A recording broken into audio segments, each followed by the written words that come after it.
Okay, continuing on with vessels inside of one another, steering and sailing rules. Now we're moving on to power-driven vessels. So this section, we're going to talk about two power-driven vessels inside of one another when risk of collision exists. So that's this next section. So once again, we get three situations, just as we do with sailing vessels. Only three situations for power-driven vessels is you're either overtaking or you're meeting or you're crossing. Those are the three situations where risk of collision exists. So let's deal with the first one, overtaking. Any vessel shall be deemed to be overtaking when it's approaching another vessel and all it can see is the white stern light. So you're coming up from a stern, all you can see is the white stern light. If that's all you can see, by definition, you are overtaking and you are required to keep out of the way of the vessel being overtaken. So anybody who's being overtaken by anybody else always has the right of way over whoever's overtaking them. Let's talk more about when you can see that stern light, because that's an important definition. The stern light is a white light visible from the stern that you can only see from a 135-degree sector. And that's what I've got written on the slide here. 135-degree sector visible only from the stern. Forward of that sector, you'll be able to see one or the other of the side lights, red or green side light. So when you're coming up from a stern, all you can see is the white stern light. By definition, you're overtaking and required to stay out of the way of the other vessel. If you're not sure it's daytime, but you're about that same angle coming up from a stern, then you assume you're overtaking and keep out of the way. You always give the benefit of the doubt. Just further showing, if you're not sure, deem yourself overtaking. But if you can see the stern light, specifically the green stern light, then you're crossing and different situation. Okay. Now we're dealing with the head-on situation. And here's a difference between inland and international. And these first three words are the difference with inland rules. Unless otherwise agreed, two power-driven vessels meeting on reciprocal courses, each shall alter course to starboard and pass port to port. Unless otherwise agreed, when you're meeting head-on, both vessels alter course to starboard and pass port to port. Those three words at the beginning are the important part. So in inland rules, you can come up with an agreement that is otherwise. You can call ahead or you can use whistle signals. Hey, let's go starboard to starboard. And in that case, if you have agreed, and it has to be an agreement, then you can go starboard to starboard. But unless otherwise agreed, alter course to starboard, pass port to port. International, just take out those three words. When two power-driven vessels are meeting on reciprocal courses, each shall alter course to starboard and pass port to port. International, you don't have a choice. Reason for that is, internationally, we're talking about different languages, different cultures. Even when people are speaking English, they could be speaking with an accent. They may not understand it very well. There's too many potential problems with misunderstandings or not knowing what's going on. So in international rules, international waters, that's it. You meeting head on, alter course to starboard, pass port to port. That's just what you do. Don't want to make any mistakes. Don't want to have any misunderstandings. You're just going to alter course to starboard, pass port to port. You deemed, if you can see the vessel straight ahead, you might see both side lights on a reciprocal course. That's a good indication that you're on a meeting situation. If you're not overtaking and you're not meeting head on, then you're in a crossing situation. When two power-driven vessels are crossing, the vessel which has the other on its starboard side is the one that keeps out of the way of the other. So if your starboard side is considered where your green side light is shining, and that's from directly ahead to 125 or 112 and a half degrees abaft your beam on the one side. So anybody who's in that green sector of your green side light, you're required to keep out of their way. They are the stand-on vessel. What we kind of show here is your giveaway is you are on that giveaway vessel in the lower left. You look at the other vessel approaching you. You see their red side light. Red means stop. You stay out of the way. So you're going to change course, come around. But if you are in the stand-on vessel coming this way, you look and you see green side light. Green means go. You're maintaining course and speed. So I see green, maintain course and speed. I see red, I'm going to change course, alter course past the stern, or slow down or stop. Crossing situation. There's the sectors of the side lights, 112.5 degrees from dead ahead. And so those are the three situations for power-driven vessels. Power-driven vessels inside of one another, when risk of collision exists, they observe those rules. Okay, here's another rule that's specific with inland. This isn't mentioned in international rules at all, but in inland rules, a vessel crossing a river shall keep out of the way of power-driven vessels ascending or descending the river. Remember earlier we learned about power-driven vessels downbound with a following current have right-of-way over upbound vessels. Well, here in this case, vessels crossing a river have to keep out of the way of vessels ascending or descending the river, either direction.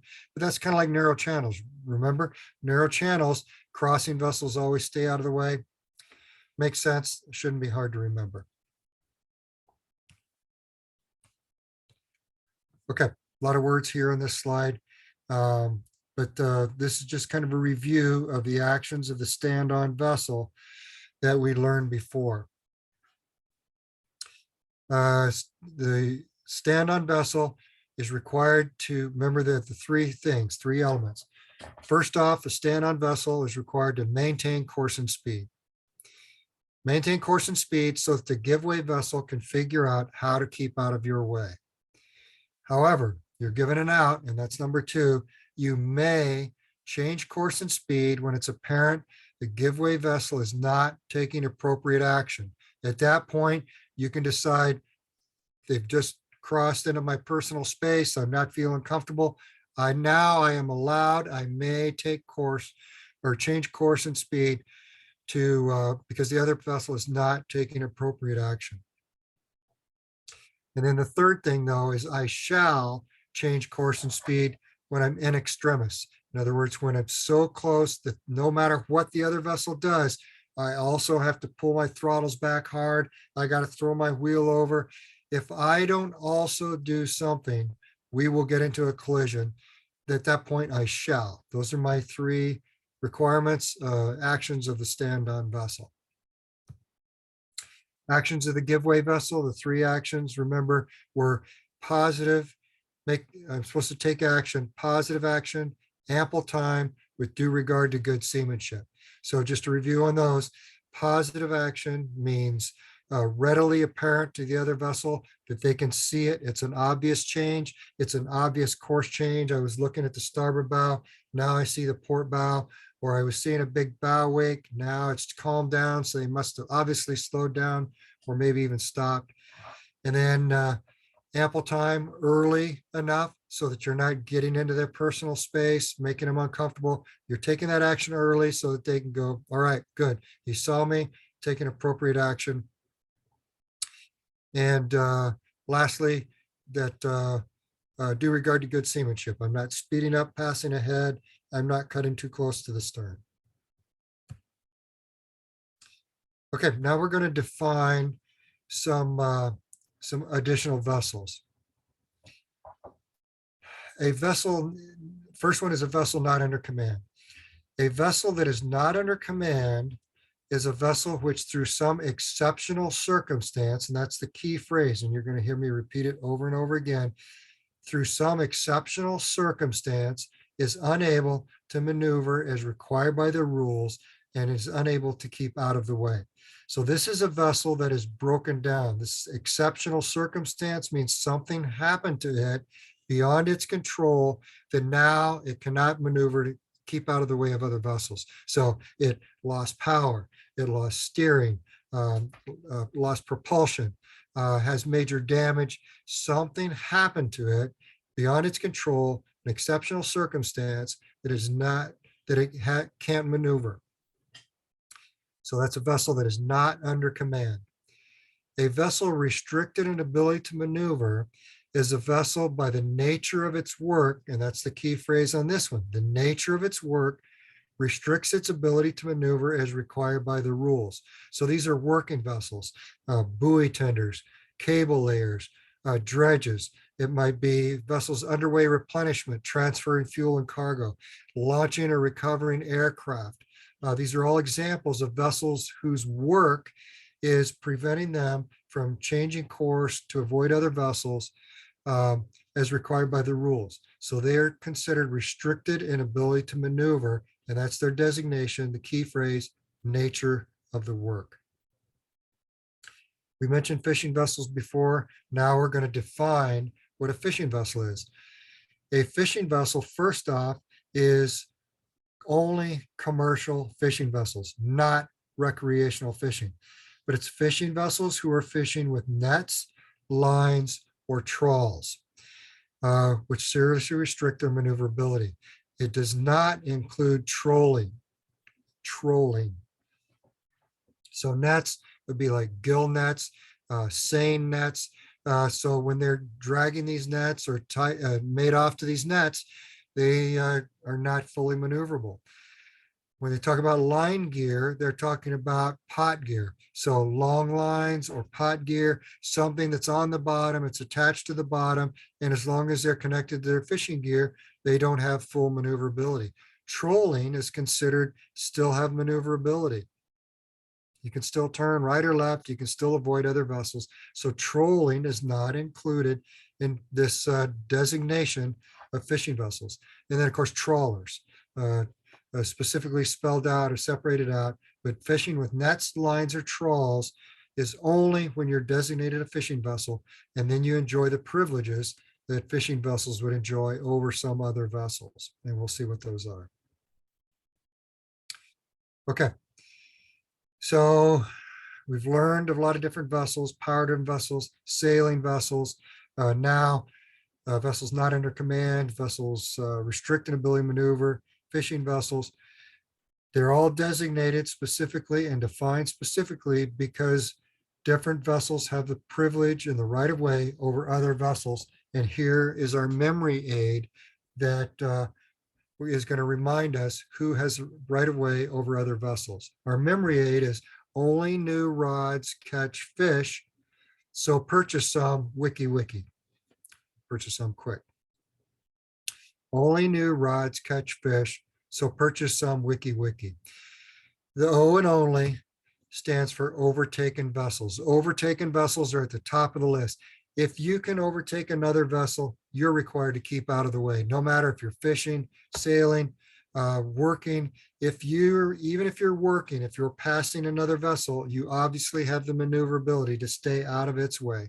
So overtaken vessels always have the right of way. Next are those broken down vessels, the vessels who are not under command. Remember, through exceptional circumstance, cannot maneuver as required by the rules. After that is our vessels who are restricted in ability to maneuver, the ones that are restricted by the nature of their work. I didn't define this C because this is international only. International only, there's a vessel defined as constrained by draft.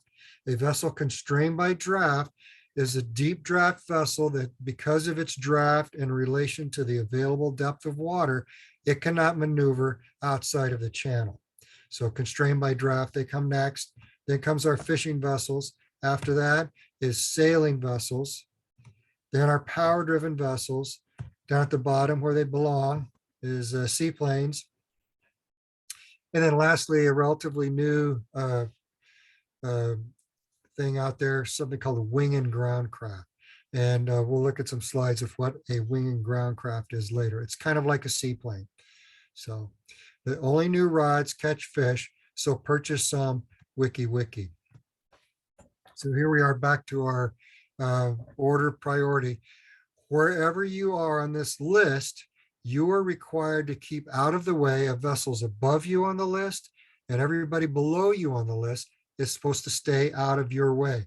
So if you're a constrained by draft, you have to stay out of the way of restricted inability to maneuver vessels and vessels that are not under command. But fishing vessels have to stay out of your way. Sailing vessels have to stay out of your way. If you're a sailing vessel, power-driven vessels have to stay out of your way. Seaplanes have to stay out of your way. But you stay out of the way of fishing vessels that are fishing by nets, lines, or trawls. So wherever you are on this list, you keep out of the way of the vessels above you, and vessels below you on the list have to keep out of your way. This is one of those things that I tell everyone when you go to take a test, when you get your scratch paper, you write this out right on the scratch paper right away. Oh, only new rods catch fish, so purchase some wiki wiki.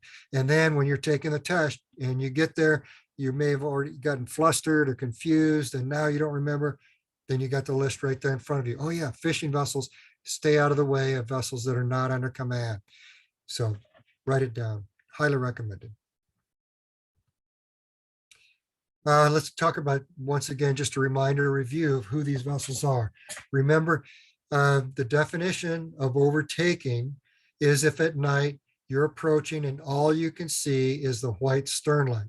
If you can only see the white stern light, by definition, you're overtaking. Remember, a vessel not under command is a vessel that cannot maneuver as required by the rules due to an exceptional circumstance. There's that key phrase. I'm going to say it over and over again. Exceptional circumstance beyond its control. Vessels restricting ability to maneuver cannot maneuver as required by the rules due to what? Nature of the work. There's the key phrase. Our vessels that are constrained by draft, key things there, it's international only, power driven only. There'll be questions, and you'll see these on your practice test.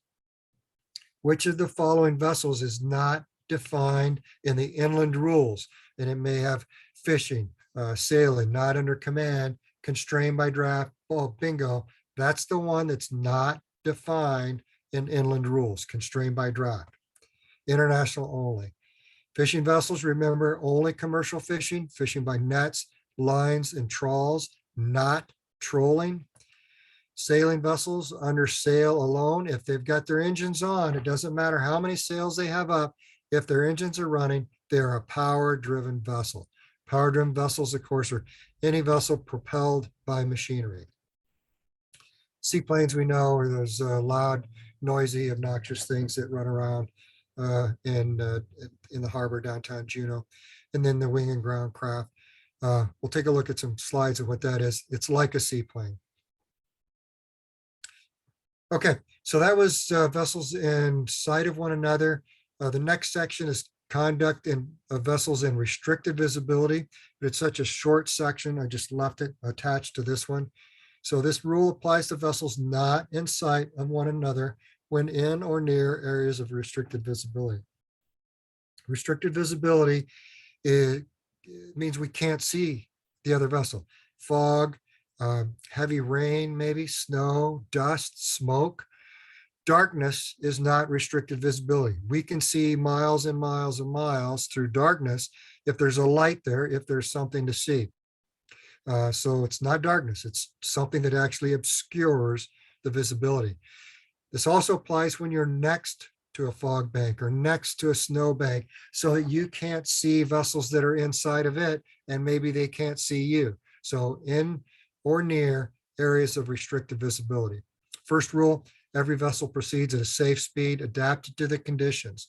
Just you're supposed to anyway. So when you get in restricted visibility, you have to slow down. You've got to adjust your speed so that you can avoid collision in ample time. Another specific rule for power-driven vessels. Power-driven vessels shall have their engines ready for immediate maneuver. So if you stop in the fog bank or in heavy snow or something, your engines need to be ready to go. If you can start them up, run right away, okay, maybe you can shut them off, but they need to be ready for immediate maneuver. Every vessel shall have due regard to prevailing conditions. If you detect another vessel by radar, you're supposed to use the radar to determine if risk of collision exists, and if risk of collision exists, take avoiding action. Avoiding actions include these two next provisions. You should avoid turning to port for any vessel forward of your beam. So if you hear a fog signal, a vessel forward of your beam, any action you should take should not be to port. You either keep going straight ahead or you turn to starboard. You also avoid turning towards vessels that are either behind you or stopping in front of vessels behind you, or turning in the direction if they're off to either side. So you hear a vessel on your starboard quarter, don't turn to starboard. You hear a vessel on your port quarter, don't turn to port. You hear somebody's behind you, don't stop in front of them. They don't know. And lastly, in restricted visibility, every vessel that hears a fog signal of another shall reduce speed to the minimum at which you can be kept on course. So that's the rule. When you're out in restricted visibility, if you hear another fog signal, you're supposed to slow to bear steerage way. That's the rule. If necessary, take all way off. In any event, navigate with extreme caution. So there it is. That finishes up and takes us to lights and shapes, which will be the next big section.